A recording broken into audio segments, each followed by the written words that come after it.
Ila khadratina bil Mustafa Rasulillah sallallahu alaihi wasallam wa ikhwanihi minal anbiya al mursalin wal awliya wasyuhada wasyarikin wal malaikatil muqarrabin khususan musnad min al-kitab Syekh Abdul Qadir Al-Jailani wa khususan Syekh Fadil Al-Jailani wa khususan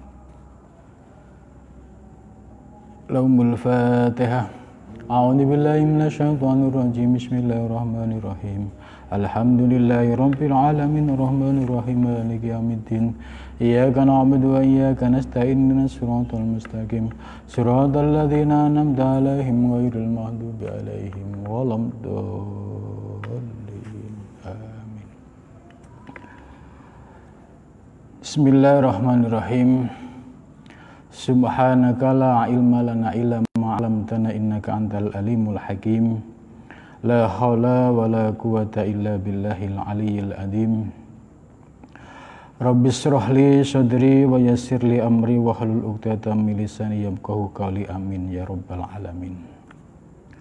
Qala musannif rahimakumullah wa nafa'ana bihi wa bi ulumihi fid darin. Amin ya rabbal alamin.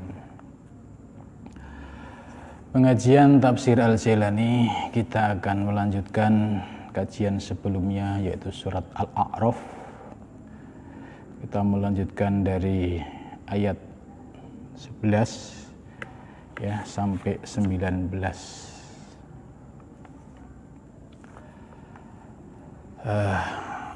Pembahasan minggu yang lalu ya itu terkait drama kejatuhan ya malaikat yang akhirnya menjadi iblis, laknatullah. Jadi iblis itu sebelumnya adalah seorang malaikat yang disebut Azazil. Kemudian karena dia enggan mengikuti perintah Allah untuk bersujud kepada Adam, akhirnya malaikat tersebut ya menjadi iblis. Ini sudah dijelaskan pada ayat ke-11. Walaqad khalaqnakum summa sawwarnakum ya summa qulna lil malaikati isjudu li adama fasajadu illa iblis lam yakum minasyajidin. Ini minggu yang lalu sudah dibahas. Jadi penjelasan dari ayat ini ya itu kelanjutan dari ayat sebelumnya ketika Allah menyampaikan kepada para malaikat inni ja'ilun fil ardi khalifah. Jadi ketika Allah berencana ingin menciptakan khalifah di muka bumi kepada para malaikat, ternyata para malaikat ini ada yang keberatan. Mereka menganggap ya paling-paling nanti mereka hanya menumpahkan darah gitu. Tapi Allah menjawab, inni a'lamu ma la ta'lamun. Aku lebih tahu dari apa yang kamu tidak ketahui. Ini kronologis awal. Ya. Kemudian akhirnya Allah ya menciptakan Adam. Nih, mulai pembuktian dari rencana Allah yang ingin menjadikan khalifah di muka bumi. Jadi manusia pertama itu ya disebut Adam. Ya, summa qulna lil malaikah, Allah berfirman kepada seluruh malaikat, usjudu, sujudlah. Di Adam pada Adam, fasajadu, maka mereka sujud illa iblis. Jadi semua malaikat sujud kecuali iblis. Iblis ini adalah malaikat yang menentang perintah Allah. Lam yakum minasyajidin, dia tidak termasuk orang yang bersujud. Ya. Inilah awal mula petaka ya dari seorang malaikat yang bernama Azazil yang mereka sudah menduduki martabat yang tinggi, ya, akhirnya jatuh martabatnya menjadi iblis. Karena apa? Karena dia tidak mau bersujud kepada Adam. Nah, dalam hal ini ya ada hal yang menarik ya dari sisi kajian substansinya. Para malaikat yang lain semua bersujud ya, karena mereka memandang perintah Allah ya, karena ini perintah Allah disuruh sujud kepada Adam, sekalipun Adam ini adalah makhluk baru, fasajadu, mereka sujud. Malaikat yang sujud inilah yang selamat. Akan tetapi ada satu malaikat yang menolak, yaitu Azazil. Mereka ya, inilah malaikat yang disebut dengan iblis. Lam yakum minas sajidin. Kenapa tidak mau sujud? Ini yang menjadi pelajaran buat kita. Keengganan Azazil bersujud kepada Adam alaihissalam karena Azazil terjebak pada aspek lahiriah. Azazil hanya melihat kepada bentuk zahir Adam, tidak melihat siapa yang memberikan perintah. Ya. Kalau malaikat yang lain, ya, dia masa bodoh disuruh sujud kepada siapa, asal yang perintah Allah, ya, mereka akan menjalankan fasajadu. Akan tapi Azazil ini enggan. Kenapa? Karena dia terjebak pada lahiriahnya Adam, ya, sebab fisiknya Adam itu terbuat dari tanah, sedangkan iblis merasa terbuat dari api. Inilah yang menyebabkan jatuhnya martabat ya malaikat Azazil hingga menjadi iblis. Nah, andai Azazil seandainya yang dilihat itu Allah, tidak melihat Adamnya, ya dia selamat, sukses. Tapi karena terjebak pada pandangan lahiriah yang melihat Adam diciptakan dari tanah, inilah yang menyebabkan ego Azazil sebagai malaikat yang sudah senior, yang sudah beratus tahun bertasbih sujud kepada Allah, akhirnya jatuh karena dia berani melanggar dari perintah Allah untuk bersujud. Ya, Syekh Abdul Qadir Jailani menjelaskan iblis ini ya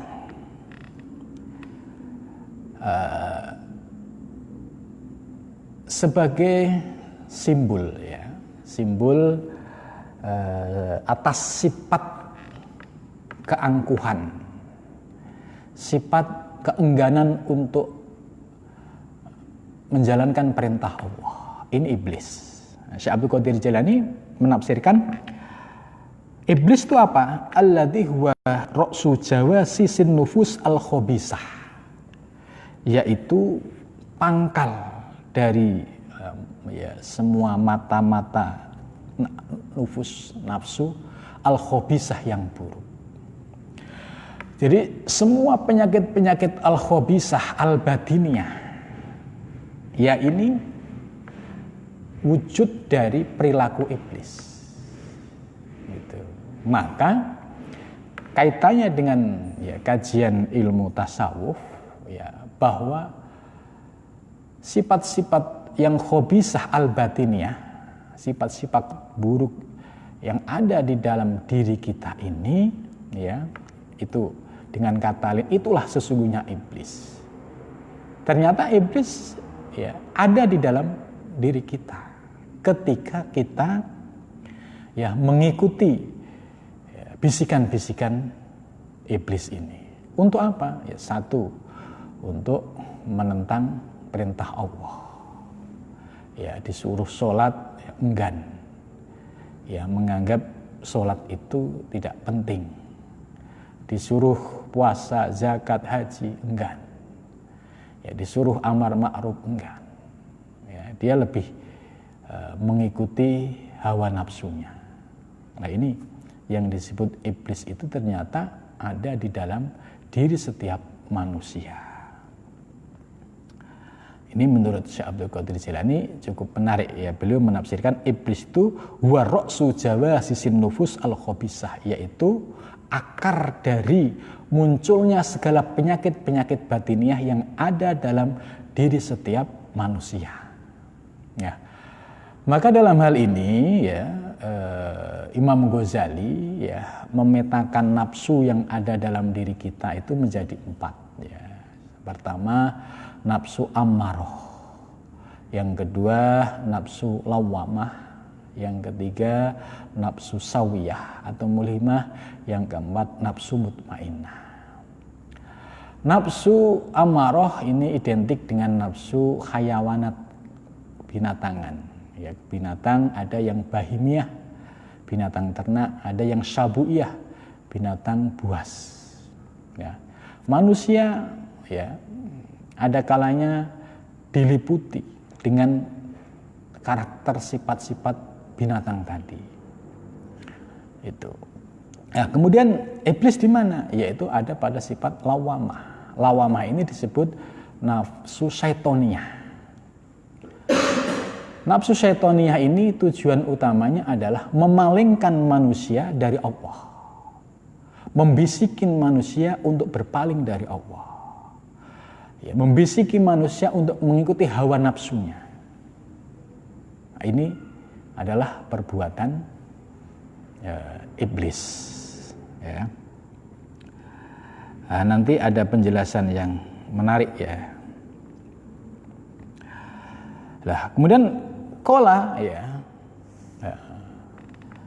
Maman aga alatas juga ya. Allah kemudian bertanya lagi, kenapa kamu kok nggak mau sujud sama Adam?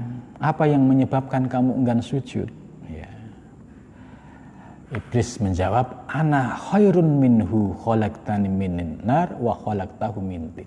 Ini adalah kalimat-kalimat munculnya sifat keakuan. Ya, keakuan, merasa senior ya, karena mereka lebih dulu diciptakan oleh Allah, merasa baik karena diciptakan dari unsur api, merasa hebat ya, karena dia lebih lama bertasbih bersujud kepada Allah, merasa lebih taat gitu. Karena merasa ini adalah keakuan ini yang dipupuk ya, sehingga muncul ya, sifat-sifat kesombongan dan keangkuhan inilah yang menyebabkan Azazil jatuh martabatnya dari martabat malaikat menjadi martabat iblis. Ya, ternyata kita ini juga sering terjebak pada kalimat ana khairun minhu ya. Jadi kalau orang sering menyatakan aku ya, akunya lebih besar, aku hebat, aku lebih baik, aku lebih pintar, aku lebih soleh, aku lebih ini, sebenarnya ini adalah jebakan-jebakan iblis yang masuk ke dalam diri kita. Nah, ini yang dimaksud ya, gurur, tipu daya iblis sangat lembut di dalam diri kita.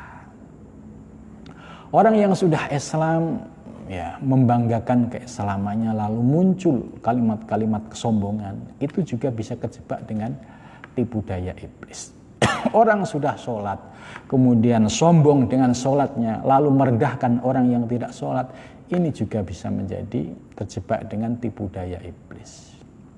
Orang yang sudah alim tapi sombong dengan ilmunya, ini juga bisa terjebak dengan tipu daya iblis. Jadi ini sebagai warning kepada diri kita, ternyata kita tidak boleh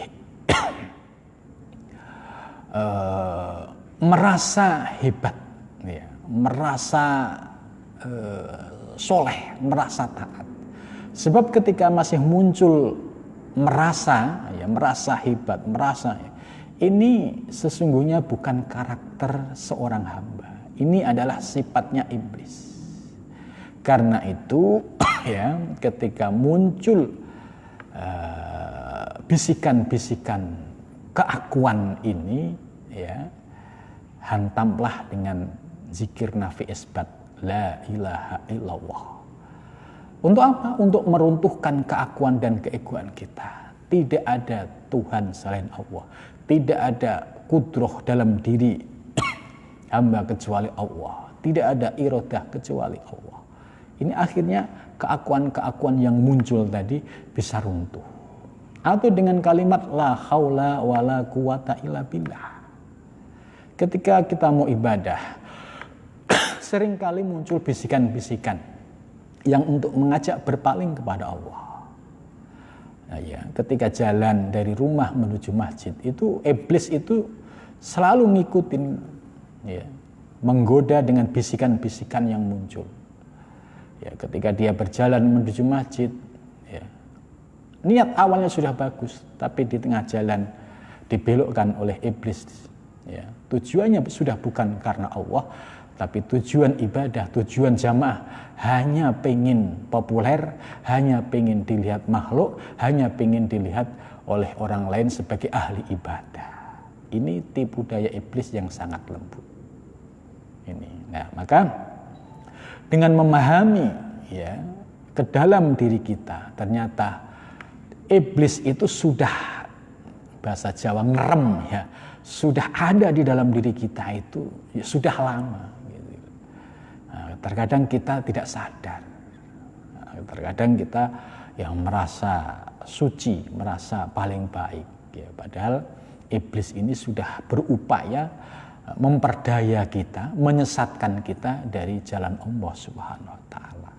Itu. Jadi sifat yang muncul, ya, dalam diri kita ketika muncul keakuan, ego, merasa tadi, itu harus ditundukkan, harus diruntuhkan, ya, dengan kalimat la haula wala quwata illa billah, atau dengan kalimat zikir la ilaha illallah. Nah, inilah pentingnya, ya, ngaji tasawuf itu harus dibarengi dengan praktek torekoh itu, sehingga setelah kita mengenal nafsu-nafsu, kita punya solusi bagaimana menundukkan nafsu itu. Kalau kita hanya mengkaji tasawuf tokdil, ya, tidak mengkaji torekohnya, ya, kita ibarat hanya mengenal peta nafsu, tapi bagaimana cara menundukkan nafsu, kebingungan. Itu, ini yang pentingnya kenapa kita harus dalam bertasawuf perlu bertorekoh. Supaya apa? Supaya nafsu yang menjadi penyakit dalam diri kita itu benar-benar bisa ditundukkan, sehingga kualitas nafsu kita bisa menjadi baik, kualitas hati kita menjadi jernih, sehingga kita senantiasa bisa memandang kepada Allah dalam segala hal. Ya, itu. Akibat dari kesombongan iblis tadi, qala fahfid minha fama yakunu laka an tatakabbaru fiha. Karena kesombongan iblis tadi merasa ana khairun minhu, itu. Udah, kamu sekarang turunlah, ya, dari surga. Fama yakunu laka, tidak layak sesungguhnya dirimu itu anta takabbar, tidak layak dirimu untuk menyombongkan diri, gitu loh. Jadi malaikat yang Azazil tadi, yang sudah beratus tahun menyembah Allah, itu pun ditegur, enggak layak kamu menyombongkan diri, merasa ahli ibadah. Karena sesungguhnya yang memberi kekuatan kita dalam beribadah itu ya Allah. Jadi kita nggak boleh menyombongkan kita sebagai ahli ibadah. Tapi sadarilah bahwa kita diberikan anugerah bisa ibadah, ya, bisa menjalankan yang sunnah maupun yang fardu. Ini semua harus dipandang sebagai anugerah Allah. Sebab kalau tidak dipandang sebagai anugerah Allah, tadi muncul penyakit anta takabbar, sombong, sehingga merasa lebih baik dari yang lain. Ya, itu. Jadi tidak layak. Jadi Azazil yang sudah beribadah ratusan tahun pun istilahnya dijewer oleh Allah. Ya. Fama yakunu laka an tatakabbar, tidak layak kamu itu menyombongkan diri. Apalagi kita manusia. Ya, kita manusia diciptakan Allah dari sesuatu yang hina. Bagaimana mungkin kita akan angkuh dan sombong kepada Allah? Kita hanya saja ya memang ada manusia yang diberikan petunjuk, ada manusia yang disesatkan oleh Allah Subhanahu wa taala. Fahruz innaka minas shaghirin. Akhirnya udah kamu keluar. Kamu termasuk orang-orang yang dihinakan oleh Allah Subhanahu wa taala, ya. Ini adalah kisah heroik, ya, dramatis, ya, kejatuhan Azazil, ya, dari posisi kedudukan menjadi malaikat yang memiliki kedudukan tertinggi, kemudian jatuh menjadi iblis yang paling rendah. Qala fandirni ila yaumil yub'atsun. Nah, kemudian iblis juga masih aja dia punya pikiran-pikiran nakal. Ya sudah, enggak apa-apa ya Allah. Saya ya menjadi orang yang kau laknat. Tapi berilah kesempatan saya ya Allah, ya, sampai yaumil yub'atsun, ya, sampai hari kiamat, sampai hari dibangkitkan. Untuk apa? Yaitu la'udillahum wa uhwiyahum, aku akan menyesatkan seluruh anak cucu Adam tadi. Jadi iblis ini dendam. Jatuhnya iblis gara-gara Nabi Adam, ya, kemudian dia dilaknat oleh Allah, tapi dia ya menawar, ya Allah, saya beri kesempatan untuk menyesatkan seluruh anak cucu Adam.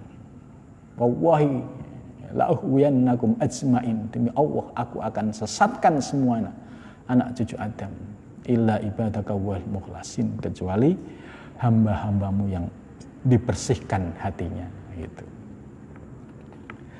Jadi ya, ini yang harus menjadi kewaspadaan diri kita. Jadi iblis itu jatuh gara-gara Adam, akhirnya iblis membuat perhitungan ya, oke, nggak apa-apa, saya menjadi terlaknat, akan tetapi saya beri kesempatan ya Allah untuk menyesatkan seluruh anak cucu Adam kecuali hambamu yang mukhlasun, itu yang disucikan hatinya atau yang diberikan anugerah, ya, memahami ilmu tauhid, karena sebab dengan ilmu tauhid ini dia memiliki pegangan yang kokoh, yang tidak bisa dijebak oleh tipu daya iblis itu. Qala innaka minal mundurin. Ya oke lah, gitu. Kalau kamu maunya begitu ya sudah, ya. Kamu lakukan saja, gitu. Terus qala ini iblisnya gremeng. Jadi setelah deal, ya udah kamu menjadi orang yang dilaknat, tapi ya Allah saya beri kesempatan untuk menyesatkan anak. Oke, enggak apa-apa, silahkan, gitu kan.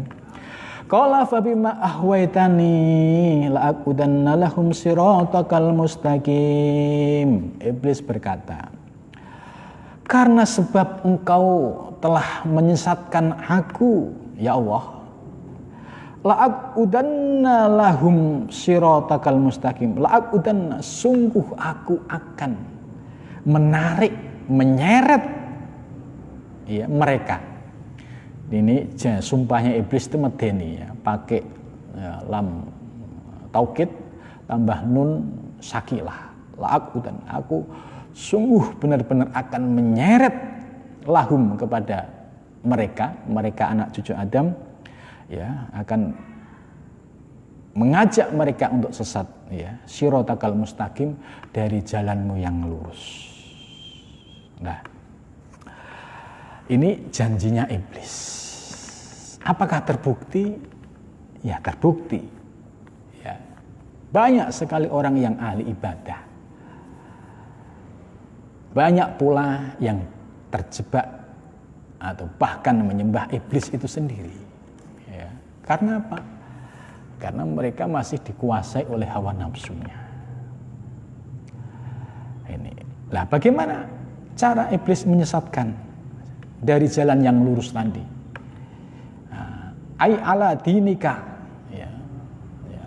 Iblis memberikan keraguan terhadap ajaran-ajaran agama yang sudah kita yakini. Itu sangat mungkin terjadi. Dia sudah Islam, tapi kemudian dibisiki oleh iblis, ngapain kamu Islam? Ngapain kamu capek-capek sholat 5 waktu? Toh kamu tetap aja miskin gitu. Lihat tuh, ya, dia nggak pernah sholat, ya, nggak pernah ibadah, tapi dia kaya. Nah ini tanda-tanda iblis sedang membisiki kita. Oh iya ya, kalau dipikir dengan akal, oh iya ya, katanya saya menyembah Allah, tapi kok ya masih miskin aja. Sementara dia yang nggak pernah sholat kok kaya raya, rumahnya mewah, mobilnya mewah. Nah ini kita akan diuji di sini. Kokoh nggak keyakinan kita? Kalau kita kokoh, ya kita akan selamat. Tapi kalau kita goyah, ya akhirnya sholatnya males-malesan. Akhirnya berantakan semua. Nah ini yang pertama oleh Syekh Abdul Qadir Jilani, yang pertama memberikan keraguan di dalam dinika, dalam agamamu. Wa tariqika al-musil lahum ila tauhidika, dan juga jalan yang dapat menyampaikan kepada tauhid. Ya contoh misalkan kita sudah yakin bahwa alam semesta ini yang menciptakan adalah Allah. Ya, kemudian dalam kehidupan sehari-hari, ya, setiap orang itu pasti mendapatkan ujian dari Allah. Ada yang diuji keras, ya, kenceng, ada yang diuji sedang, ada yang diuji ya biasa-biasa aja. Kalau pada saat diuji ini, terus keyakinannya goyah, ya, kemudian terus berpaling dari Allah, nah ini yang dia termasuk mengikuti ajakan iblis. Ya. Ketika muncul bisikan tadi, ngapain kamu sholat terus, masih aja miskin gitu kan. Dijawab aja, ya saya sholat bukan untuk kaya, saya sholat untuk menyembah Allah. Ya, soal rezeki ya saya pasrahkan kepada Allah. Tapi tujuan salat utama itu ya karena menyembah Allah, bukan kepada yang lain. Itu. Jadi bisikan-bisikan itu akhirnya bisa hilang. Maka di sini perlu memahami ilmu tauhid. Ya. Inilah yang disebut al-musil lahum ila tauhidika. Sampai tauhid kita itu kokoh, yakin kepada Allah, itu tidak goyah lagi. Contoh lain tadi yang saya sebutkan, dia sudah bagus, ya, sudah Islam, sudah ahli ibadah, sudah taat. Tapi iblis juga selalu menguntit mereka. Ya, kalau misalkan di awal dia digoda susah ketika mau sholat jamaah, ya, digoda di tengah sholat, masih susah, digoda nanti sesudah sholat. Ternyata kalau sudah sholat, ya, kok masih ya, ada peluang untuk menyesatkannya, iblis akan melakukan. Ya contohnya misalkan orang sudah qiyamul lail, sudah bangun malam, ya sudah bagus, semua sudah dilakukan dengan lillahi ta'ala. Tiba-tiba muncul lintasan iblis, update gitu di sosial media. Masya Allah, semalam saya merasakan kenikmatan sholat tahajud. Ya, tujuannya apa? Tujuannya supaya yang lain mendengar, gitu, supaya muncul kebanggaan. Nah ini berbeda dengan seorang guru. Kalau seorang guru menyampaikan itu sebagai tarbiyah pendidikan, ada tujuan. Tapi kalau tidak ada tujuan muncul, ya itu akhirnya muncul ujub, akhirnya muncul takabur dan lain sebagainya. Jadi begitu lembut tipu daya iblis ya ketika menggoda setiap manusia itu. Kemudian uhwiyahum wa waswisuhum bi anwa'il waswasati ba'duhum bil fisqi wandul. Jadi iblis itu berusaha untuk menyesatkan, menipu daya, memberikan bisikan-bisikan dengan bi anwa'il waswasati, dengan ragam-ragam bisikan, dengan ragam lintasan yang muncul dalam pikiran kita. Ya, bil fiski itu dengan kefasikan, wadulmi dan kegelapan, wabaduhum birya, dan ada kalanya ya dengan riya itu tadi ya, pamer ibadahnya pengen dilihat orang, ibadahnya tujuannya semata-mata karena pengen dilihat tetangga, pengen dilihat atasan, pengen dilihat calon mertua misalkan. Ini riya semua. Itu. Sum'ah itu pengen didengar orang. Itu tadi contoh sudah ibadah bagus, tapi ya tiba-tiba diupdate di media sosial. Ya, subhanallah, semalam saya qiyamul lail, luar biasa nikmatnya. Nah, ini yang termasuk tipu daya iblis yang terkadang tidak kita sadari. Nah, disinilah perlunya ngaji tasawuf. Dengan mengaji tasawuf, kita paham peta-peta mana yang itu menjadi tipu daya iblis itu, mana yang termasuk penyakit-penyakit batiniah yang ada di dalam diri kita itu. Nah, dengan ngaji tasawuf, ya paham teorinya, kemudian kita praktekkan dalam ibadah, dalam kehidupan sehari-hari, ya insya Allah ini yang akan menghantarkan kita kepada keselamatan dunia dan akhirat. Itu. Wabadu bil maqail fasidah minal ladatil wahmiyah wal khayaliyah. Ya, ada kalanya juga memberikan imajinasi liar. Ya, jadi itu kesukaan iblis itu. Ya, jadi kita dikasih ya, minal ladatil wahmiyah, dikasih kenikmatan dalam mengembangkan persepsi atau wahmiyah atau wal khayaliyah, imajinasi.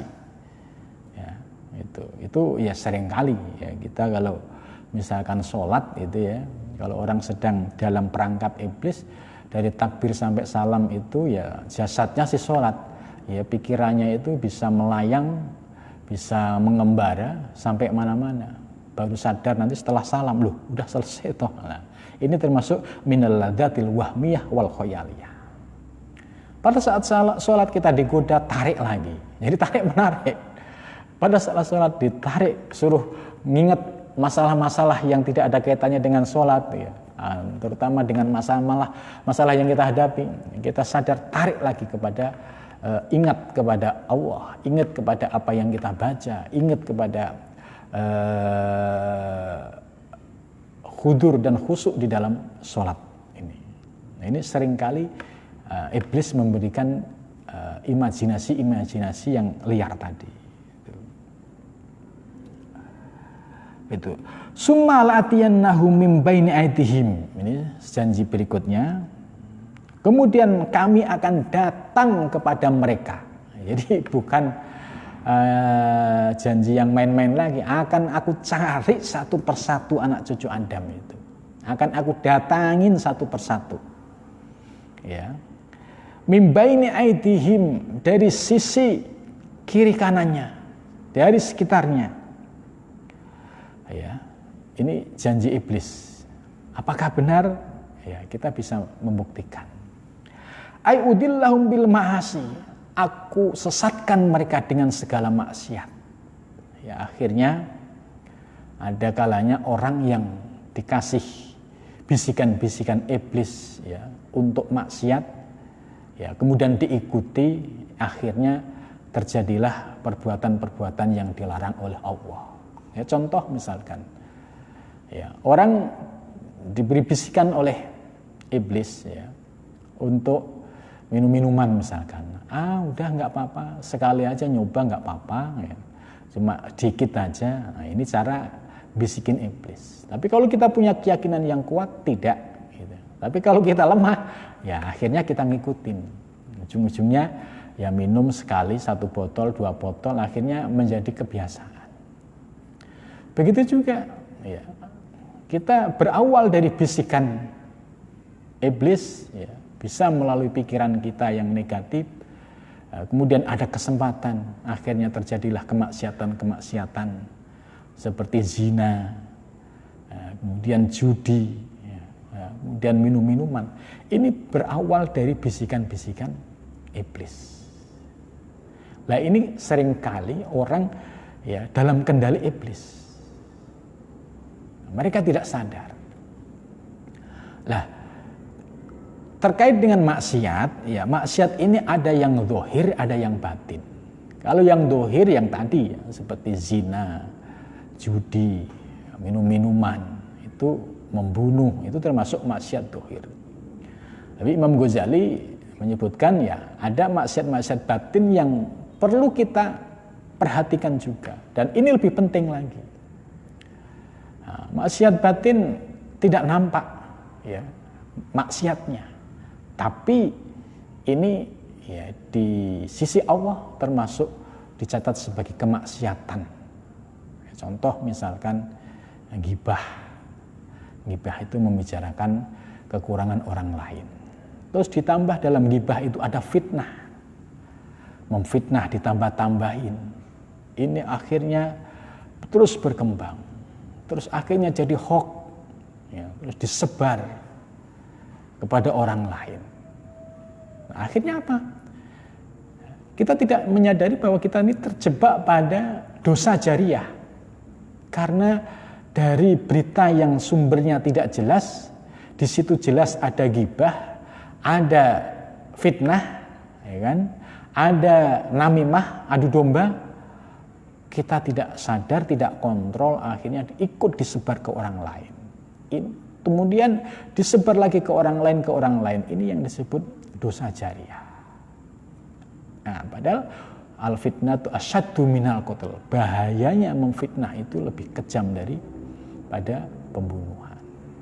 Bahkan di Ihya juga dijelaskan al-ghibah asyaddu minaz zina. Ghibah yang ngerasani orang membicarakan itu lebih berat ya daripada zina. Ini dosa-dosa yang kita tidak sadari ternyata itu menjadi dosa batin ya, yang terkadang oleh orang umum dianggap hal-hal yang biasa. Maka bagi orang-orang yang menuju Allah yang disebut salik, itu sudah mulai meninggalkan kebiasaan-kebiasaan dosa-dosa lahiriah maupun batinnya. Bagi seorang yang menuju Allah meninggalkan dosa lahiriah sudah pasti ya. Akan tetapi perlu ditingkatkan kesadaran untuk menjaga diri dari dosa-dosa batiniah, itu juga harus menjadi semangat kita untuk bagaimana kita tidak terjebak pada dosa-dosa batiniah ini. Nah, inilah yang disebut bil ma'asi al-khasilah, ya, maksiat yang sering kali datang kepada ini sesuai janji min baini aidihim, ya, dengan didatangkan di sekeliling kita. Ada juga kadang-kalanya ada teman yang ngajak, ayo udah nggak apa-apa, saya modalin, saya bayarin. Ya, ini maksiat dimodalin, dibayarin. Imannya lemah ya sudah nggak apa-apa deh, sekali-sekali aja ini gitu. Wa min khalfihim, dan dari belakang. Ay bil ma'asi al khasilah, juga diberikan bisikan-bisikan dengan kemaksiatan. Ini dari sisi depan, ya, belakang. Wa an aimanihim, dan dari sisi kanan. Wa an samailihim, dan dari sisi kiri. Jadi dikepung kita ini. Ya, sekitar kita, depan, belakang, kiri, kanan, atas, bawah, itu semua sudah dikepung ya, oleh iblis ya, dengan memberikan bisikan-bisikan yang mengajak kita untuk berpaling dari Allah Subhanahu wa taala. La tajidu aksaruhum syakirin. Ya, kebanyakan mereka itu ya akhirnya terjebak pada tipu daya atau ajakan-ajakan iblis tadi. Ya mu'izukul dalilin wa mudhilikul azizin. Itu. Jadi jarang sekali mereka yang menyadari kemudian dia bersyukur kepada Allah, diselamatkan oleh Allah dari segala kemaksiatan lahir dan batin. Tapi kebanyakan kalau tidak kita sadari, kita kejebak pada permainan iblis sehingga kemaksiatan ini seolah-olah sudah hal yang biasa. Maka ini bisa kita lihat bagi orang yang sudah ahli maksiat, ya, itu sehari nggak maksiat itu kayak ada sesuatu yang hilang. Begitu juga orang yang hatinya sudah dibersihkan oleh Allah, sekali maksiat itu rasa penyesalannya luar biasa. Nah, berarti itu tanda-tanda hati kita sudah mulai bersih. Tapi kalau orang yang ahli maksiat, ya, sehari nggak maksiat itu rasanya kaku gitu. Ini naudzubillah min dzalik, itu tandanya hatinya sedang digelapkan oleh Allah Subhanahu wa taala. Qala, Allah berfirman, ukhruj minha, keluarlah kamu. Minha, ya. Ya, minha, ya, dari surga, madmuman, dalam keadaan yang hina, madhuron, dan terusir. Gitu. Laman tabi'aka minhum, termasuk orang-orang yang mengikutimu, minhum, dari anak cucu Adam. Gitu loh. Jadi iblis sudah bangga bisa menyeret, ya, anak cucu Adam. Laman tabi'aka minhum. Jadi semua anak cucu Adam, ya, semua anak cucu Adam ini ya semuanya. Ada yang kelasnya masyarakat biasa, ada yang kelasnya orang awam, ada yang kelasnya ustadz. Ustadz juga sama. Kalau tidak menyadari betul bahwa ada ancaman dari bisikan-bisikan iblis yang ada dalam diri kita, tidak kita sadari, ya kita akan dijebak, disesatkan oleh iblis ini. Levelnya kiai juga sama. Ya, dia juga kalau tidak memahami ilmu tasawuf, memahami ilmu thariqah, juga akan mudah dijebak oleh iblis dan akhirnya mereka tertipu oleh bisikan-bisikan iblis laknatullah ini. Nah, ini pentingnya kita belajar ilmu tasawuf dan thariqah itu di sini, ya. Supaya tidak termasuk laman tabi'aka minhum. Sebab kalau kita terjebak pada ajakan iblis, ya naudzubillah min dzalik. Akan tetapi banyak juga pengikut iblis itu dari semua kalangan. Nah, dari kalangan yang mengaku ulama banyak, ada kalangan yang mengaku ustadz juga banyak, dari orang biasa banyak. Yaitu siapa mereka? Yaitu yang mereka yang mengikuti hawa nafsu dan dia terjebak pada hawa nafsunya sendiri dan sama sekali ya tidak memahami tauhid yang hak, yang benar, sehingga dalam beribadah mereka tidak menjadikan Allah sebagai tujuan karena dia sudah terjebak oleh tipu daya iblis, sehingga tujuan ibadah hanya sekedar buat rame-rame, bukan lagi untuk menyembah kepada Allah Subhanahu wa taala. Itu. Ya. Laman tabi'aka minhum, ya, termasuk orang-orang yang mengikutimu, ya, dari anak cucu kamu. Terus mereka mau diapain? La'amla'anna, ini janji Allah. Sungguh aku akan memenuhi jahannam, neraka jahanam. Minkum, dari kalian semua. Kalian siapa? Ya, tadi yang mengikuti bisikan-bisikan iblis yang mengajak berpaling dari jalan Allah. Ajmain, ini ada tambahan ajmain, ini mengerikan semuanya. Ya, ini ya kita dengan kalimat ini sesungguhnya ya kita sedih. Sedihnya apa? Berarti untuk selamat dari jebakan iblis itu ya perlu upaya yang luar biasa. Karena penegasan ajmain ini ya, kalau di ayat yang lain ada illa ibadaka wal mukhlasin, ya. Nah, di sini ajmain ini ya artinya sebagai peringatan bagi kita. Kalau kita tidak mewaspadai dalam beribadah, baik beramal soleh, baik yang mahduh maupun ghairu mahduh, kok ada lintasan niatan-niatan selain Allah, itu berarti kita sudah terjebak pada iblis. Maka harus kita luruskan. Ibadah kita hanya semata-mata karena Allah, berharap ridha Allah, bukan berharap sesuatu yang lainnya. Nah, ini illa ibadakal. Ini ada pengecualian. Nah, ada istisna, ada mustasna. Gitu, ya. Nah, penegasan asma'in ini ya sebagai peringatan saja. Jangan sampai kita terlalu santai, leha-leha.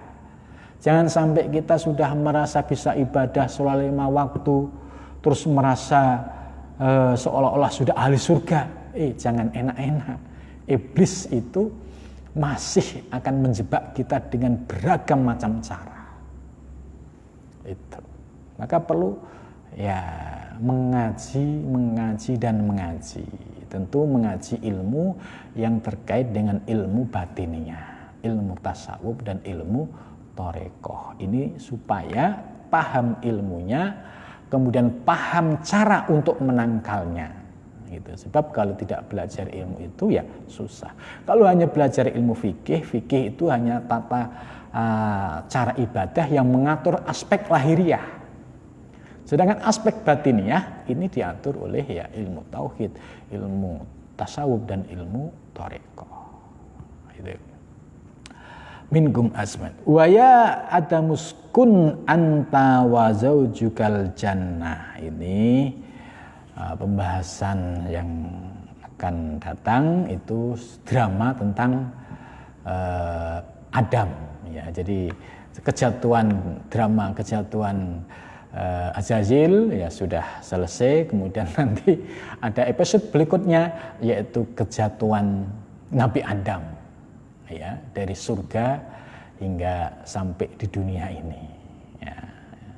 Kita akan kaji pada minggu yang akan datang. Mudah-mudahan dengan mengkaji kitab tafsir Al-Jailani ini dapat memberikan pencerahan lahir batin kita. Kemudian kita memohon kepada Allah ya diberikan kekuatan dan anugerah dapat melepaskan diri dari segala tipu daya iblis yang selalu memberikan bisikan-bisikan negatif, sehingga ibadah kita termasuk ibadah yang diterima oleh Allah, ibadah kita termasuk ibadah yang ikhlas, ibadah kita termasuk ibadah yang mendapatkan ridho dari Allah Subhanahu wa taala. Mudah-mudahan kita diberikan anugerah istiqomah. Amin ya rabbal alamin.